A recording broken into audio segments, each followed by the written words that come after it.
So we're preaching through the Gospel of Mark. So this morning, we're going to be in chapter 13, verses 1 through 37. That's the whole chapter there. So it's a little bit longer of a passage, so it'll be up on the screen. I'll start reading it, starting in verse 1. As Jesus was leaving the temple, one of his disciples said to him, "Look, teacher, what massive stones, what magnificent buildings." "Do you see all these great buildings?" replied Jesus. "Not one stone here will be left on another. Every one will be thrown down."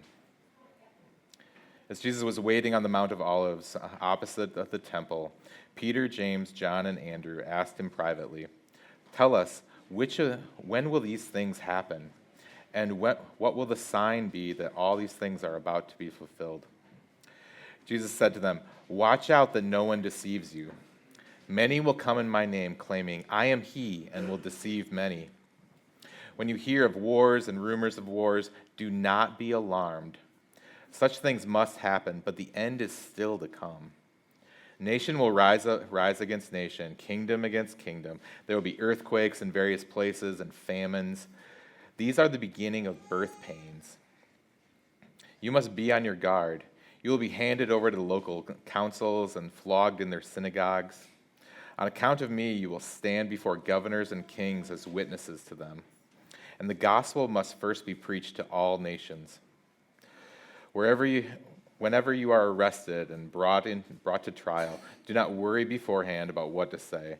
Just say whatever is given to you at the time, for it is not you speaking, but the Holy Spirit.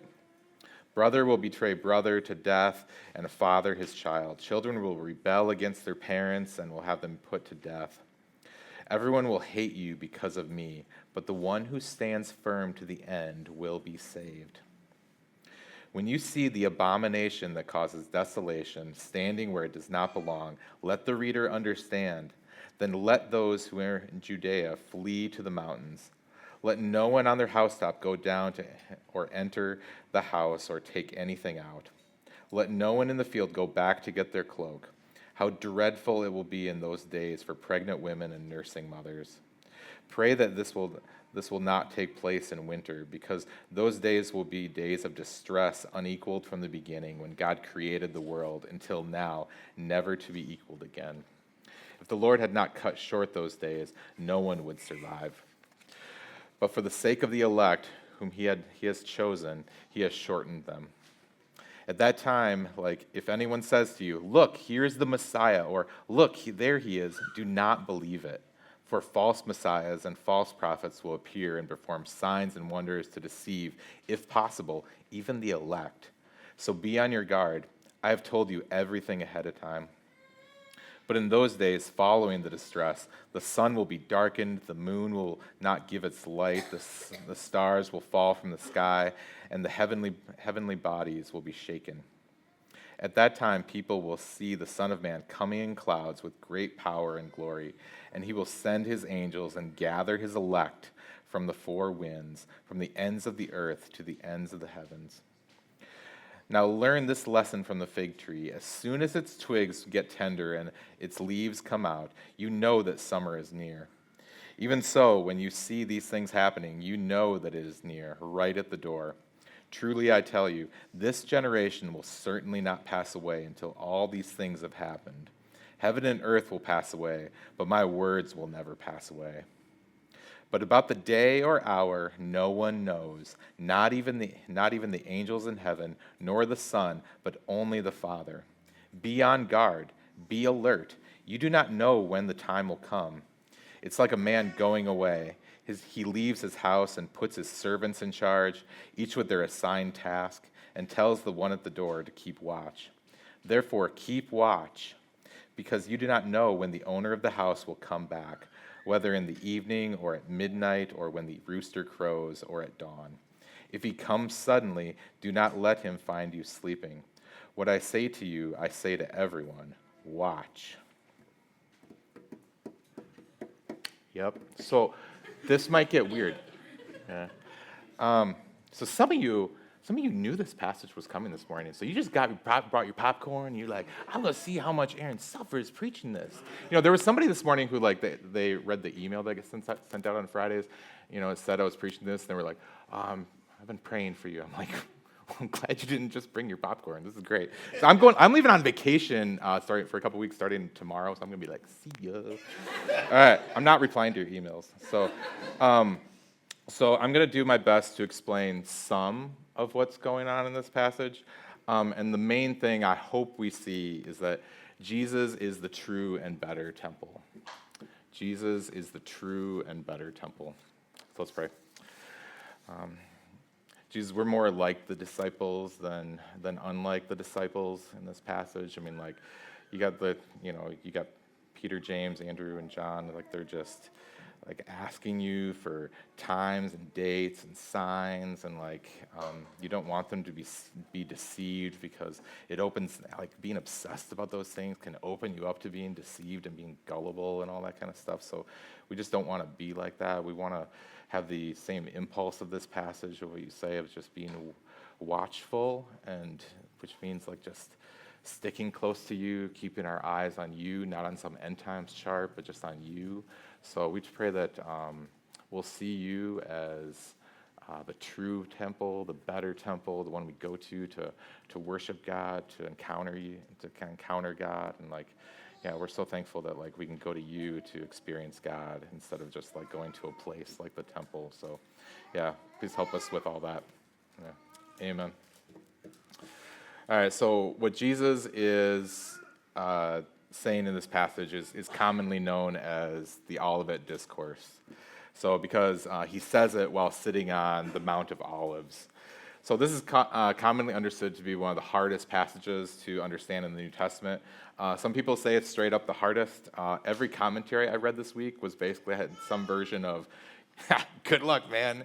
So, but even though some parts of it are hard to understand, we need to remember, Mark chose to include this.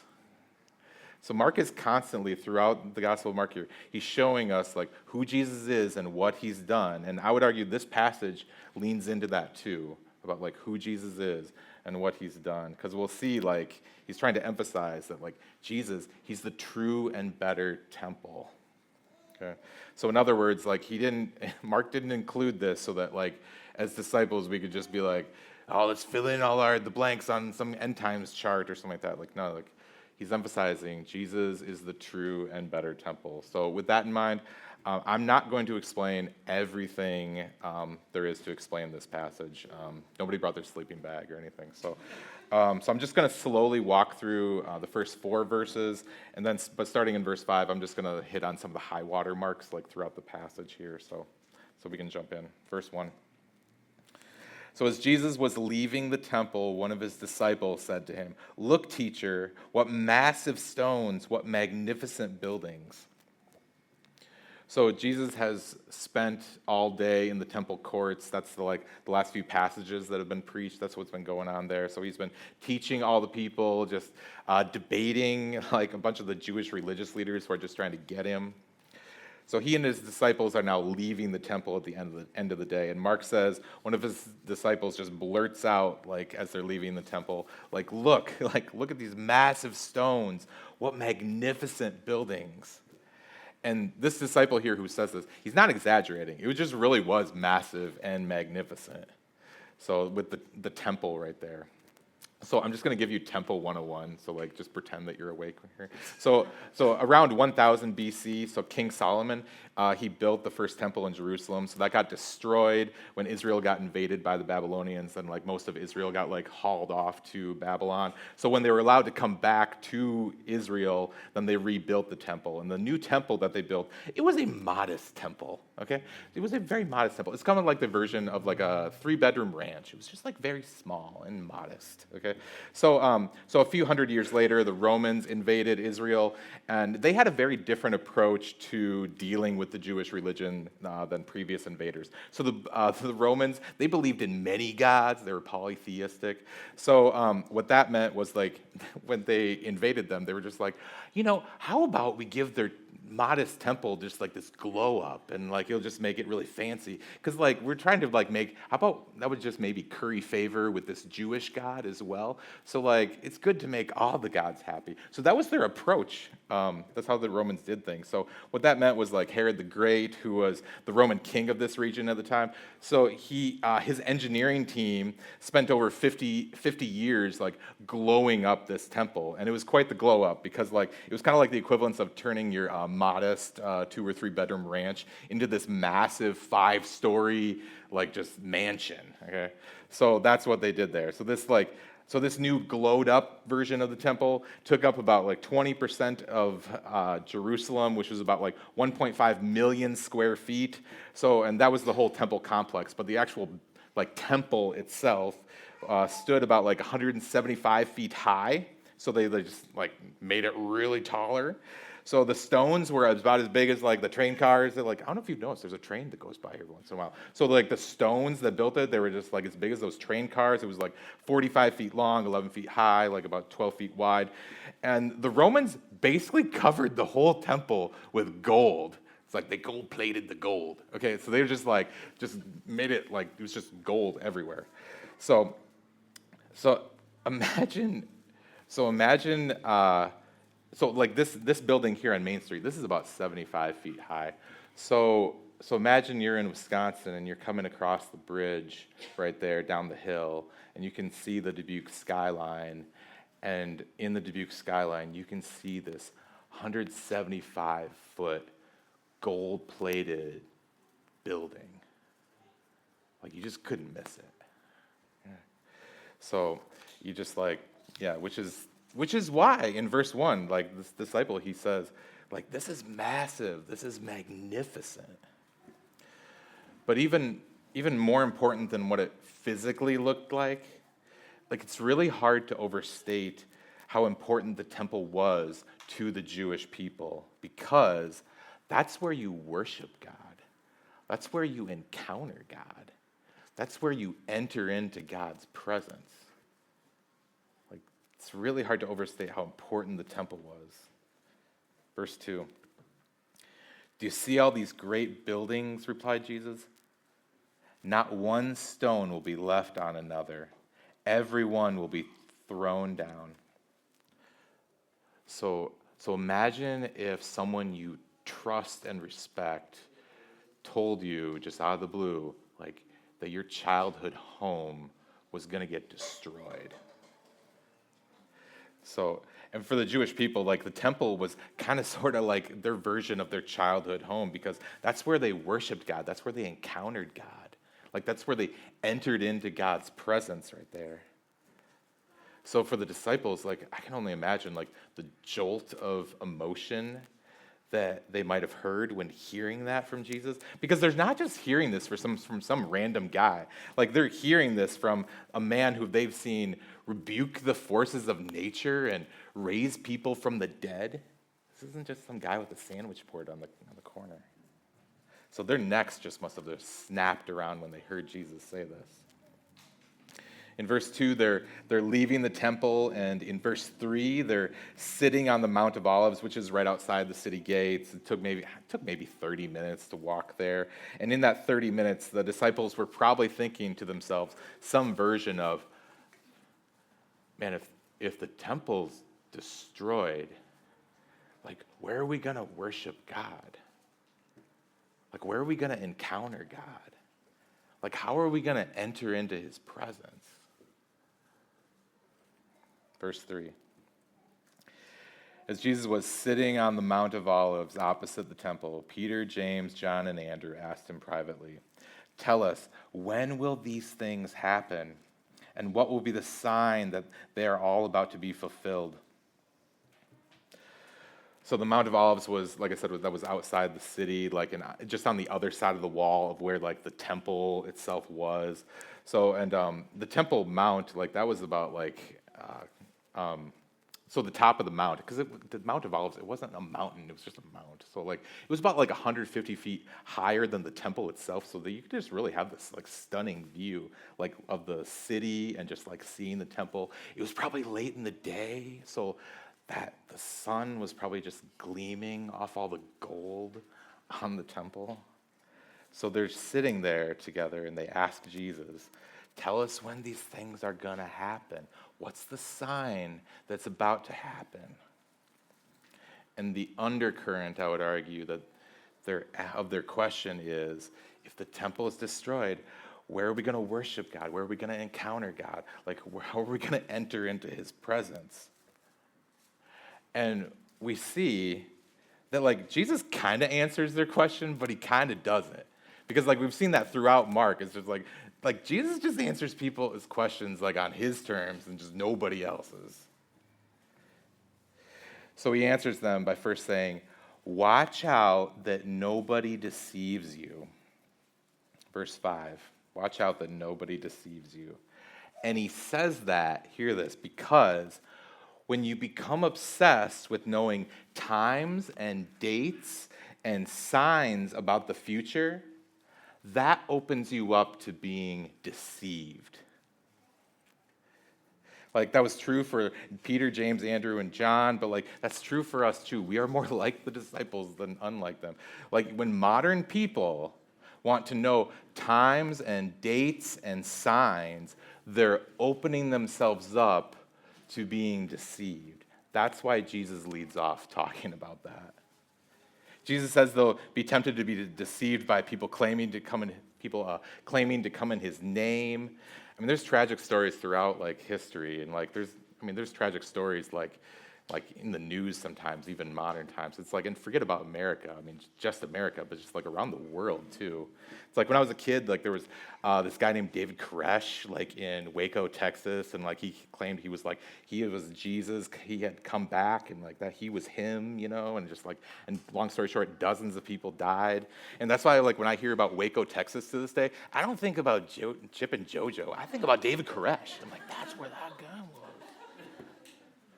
But that's an extreme version of being deceived. The more garden variety version of being deceived is like, man, it's like following wackos on social media and following wackos on their YouTube channels and, like, just following people who have ministries devoted to, like, the end times and dates and signs.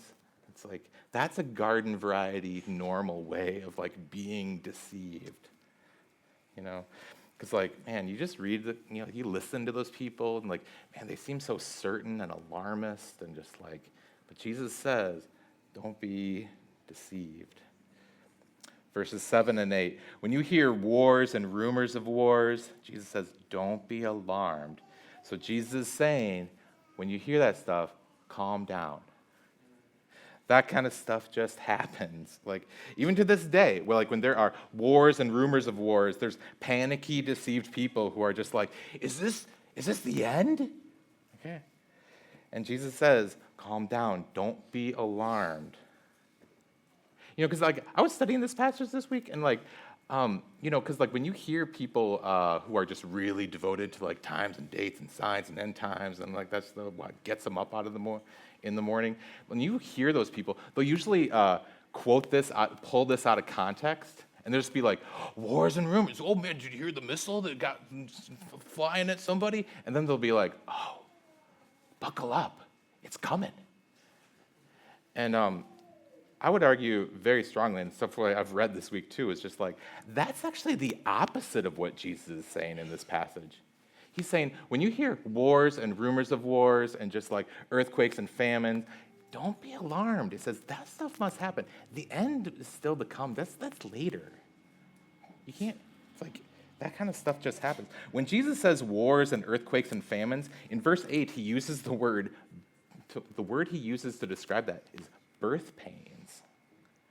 You know why he says birth pains? Because that language of birth pains is supposed to remind Mark's readers of birth pains way back in Genesis chapter 3 when, like, sin entered the world. Because, like, when God says to the woman in Genesis 3, like, you're going to have birth pains are just part of living in a fallen Genesis 3 world with sin.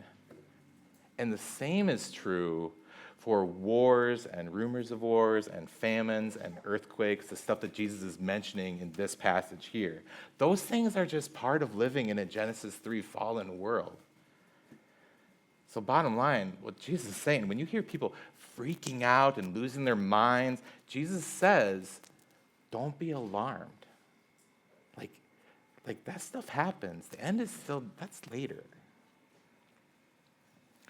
Starting in verse 9, that's when, as Mark readers, we can start feeling some turbulence, and so everybody just buckle up in here. Okay, so this is, so Jesus, he starts doing something in this right here called telescoping. Okay, so telescoping often happens like when prophetic future stuff is like being talked about in the Bible. It's a lot in the Old Testament as well, like this. So here's how to understand telescoping. So like when I lived in Australia, there was this mountain range on the East Coast, and like there was called the Great Dividing Range. Okay, it's kind of like their version of the Smoky Mountains. So it took a few hours to like hike up to like one of those, the top of one of those mountains. So when you got up to the top of the mountains, like, and you look off into the horizon, you can see all these mountain peaks, like here, here, here, here, here, and it's like, oh, they're like all in the row. It's like, okay, but you actually look at a map. This is before Google Maps. But like if you look at a map, it's just like, oh, they're not all in a row. They're just like here and here and here and here, way over there. Okay, it's like, but it looks like they're just all in a row, like, you know? So that's telescoping. Like when you, like, so Jesus is just like, it's like he's at the top of that mountain right there, and he's looking out, and he's just like talking about like what he's seeing. He's talking about like, oh, this one, then this one, then this one, then back to this one, because he sees themes and everything. But actually, those like events are just like, they're just at different time periods and everything. So that's why telescoping can often feel like there's like these drastic time jumps, like just out of nowhere, kind of like that Loki show like a few years ago, the time hop that was really bad. So Jesus is doing a lot of telescoping in this passage here. He's looking out at the mountains and just like, he's just describing what he sees. So verses 9 through 13. So Jesus says, be on your guard. And then he talks about like persecution and hardship for his people as the gospel goes forth like to the whole world. And it's not conclusive like which mountain he's talking about there. There's just not it's not conclusive, I would argue. But at the very least, we do know that the undercurrent of what Jesus is saying, like in that 9 through 13 there, is that the temple's going to be destroyed. But God's mission, that's not going to be destroyed. Because the temple was the mission of God's glory coming to earth right there. And that when the temple gets destroyed, though, it's like the mission of God's glory goes out through the whole world. Like the temple's destroyed, but like God's mission isn't. Like that temple, it's not going to stand firm to the end.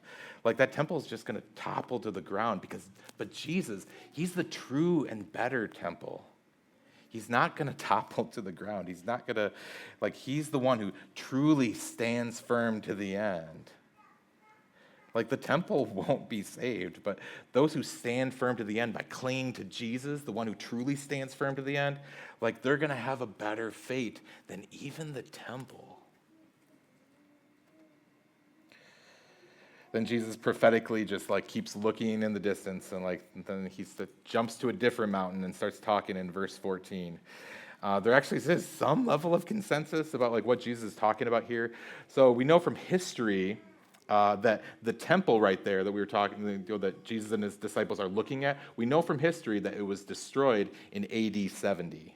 So the Jewish people revolted, the Romans, they surrounded the walls of Jerusalem, they starved the city in what was called a siege. That's just how they did warfare back then. So there's a historian named Josephus who documented this siege from the inside, which sounds really scary. And he seems to indicate from all his writings that, there might have been up to hundreds of thousands of Jewish people who died in AD 70 when they were just being sieged by the Romans. It was so bad, apparently, according to Josephus, they were even cannibalizing each other in there, and they didn't know what to do with all the bodies, so they were just throwing them over the top of the walls right there. So the Romans eventually busted in and destroyed the temple, and no stone was left on another, just like Jesus said, because the Romans all melted the gold off the temple and everything. Look, we're keeping this stuff. And here's what we also know from history. So Josephus, like the Jewish historian, like he didn't follow Christ or anything, but like the Jewish historian, he documented that all the Christians who were living in Jerusalem at the time, they all fled like before the Romans got there, because they understood what Jesus was. They read this passage right here, and they were like they were like, okay, when you see the abomination that causes desolation where it does not belong, get out of there. So the Christians at the time, they didn't know what exactly that was going to be, but they knew that they were going to know it when they saw it. And in AD 67, Josephus says they saw it. So long story short, Josephus, he talks about how there were some Jewish zealots who just took control of the temple, and like there were murders in the temple and just a lot of other crazy stuff. So Josephus says that when the Christians saw this stuff, like they were just like, Jesus says, we got to get out of here. Okay, so God got out of there. So fast forward to AD 70, the Romans destroyed the temple. But even though the destruction of the temple was significant, like it wasn't devastating to those Christians. Like it wasn't devastating to those Christians who fled, because they knew that Jesus was the true and better temple. Like you don't go to the temple to worship God. You go to Jesus for that. You don't go to the temple to encounter God. You go to Jesus for that. You want to enter into the presence of God, you don't go to the temple for that. You go to Jesus for that. So again, like the undercurrent of what Jesus is saying here to his disciples, like upon the Mount of Olives here, is that you're going to be fine without the temple because you have me. Then in verse 24, Jesus he jumps to a different mountain and starts talking about that one. So he jumps from AD 70 to what we know now is at least thousands of years in the future. So this is end of the Bible stuff. This is end of Revelation stuff. So Jesus comes again, personal, bodily, glorious. Like he comes very obviously. He comes in such a way that everyone sees him. It's actually Jesus himself who comes. So in other words, Jesus, when he returns, like he doesn't come in the form of a human government. He doesn't come in the form of like, a new way of doing life together. It's like he actually comes. And like, man, there's that gathering language, like he's going to gather everyone, like in verse 27 right there. Man, like think about Jesus saying that and like the disciples hearing that. It's like the temple was the thing that gathered everyone together. This is Passover week. Everybody's coming to Jerusalem from all over Israel to like gather at the temple because that's where the Passover lamb is going to get slaughtered.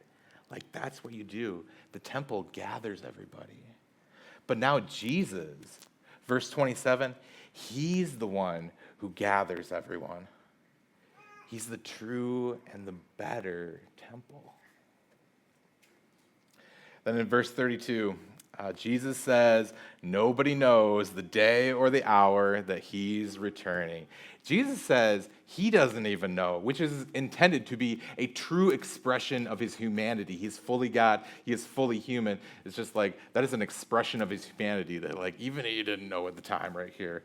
It's like, so Jesus says, nobody knows, okay? So if you ever hear, the upshot of that is that if you ever hear somebody say or imply or deeply imply or kind of imply, it's like, I kind of know. It's like, stick with Jesus. He's like, nobody knows. Say it louder so everybody hears it in the back. Nobody knows. You can trust Jesus with that. So if nobody knows when it's all going down, so what does Jesus want his disciples to do? So here's what he says to Peter, James, John, and Andrew on the Mount of Olives. Verse 35 and verse 37, he tells them to keep watch. So not keep watch on your end times chart. Like, no, just keep watch. Stay awake. Don't spiritually fall asleep. Stay awake. Keep your eyes on him. Man, just a few years ago, I was reading a theology book with Nick Chase, and I remember he said that that phrase, keep watch, he said that can be anxiety producing, but he said it feels like it's anxiety producing until I realized that keeping watch is simply about keeping your eyes on Jesus. Keeping your eyes on him and keeping on trusting him and keep clinging to him because he's the one who stands firm to the end. When you read this passage, like what you see is that everything in this world is just going to crumble to the ground, just like that temple, except Jesus. He's the only one who doesn't. Because he's the true and the better temple, the one we go to worship God and to encounter God and to enter the presence of God. You go to him. And I remember when I was a newer Christian, and I remember I went to a church where the pastor once, he just offhandedly talked about their church building as God's house. And, I remember, it's not the end of the world if somebody says that, whatever. I remember hearing that, and I was like, even as a young Christian who just didn't know anything, I was just like, that's kind of weird. And 25 years later, like as a pastor reading, studying and preaching a passage like this, I think like, yeah, that was kind of weird. It's like, because God's house is not a building, it's a person. Like encountering God is no longer a where question, it's a who question. It's like, that's why when we gather together here, it's like we're reminded of the who. That's a big reason why we gather, because we're always prone to forget the who. That's why that's who we remember when we take communion together. So the bread, it symbolizes his body, and the drink, it symbolizes his blood. They're broken and shed for you because he loves you. It's like, we see in this passage, like, the temple in Jerusalem, that thing crumbled to the ground. But then, like, this is chapter 13. We read the end of Mark, and we see that, like, Jesus, like, at the end of Mark, he crumbles to the ground too, at the cross. Like the temple, that was destroyed by the Romans in battle. But Jesus, like, he was destroyed by the Romans on a cross. And that temple right there that Jesus was talking about, that was filled with gold and all that kind of stuff, that thing was never rebuilt. But like Jesus, he was rebuilt in only 3 days. And when he came out of that grave, like the glory that he had, like just everything else, any kind of glory the temple had just paled in comparison to when he came out of the grave. Because he's the true and better temple, like you don't need a special destination to know God and to encounter him. Like all you have to do is turn and trust him and put your faith in him. That's what it means to remember him when we take communion together.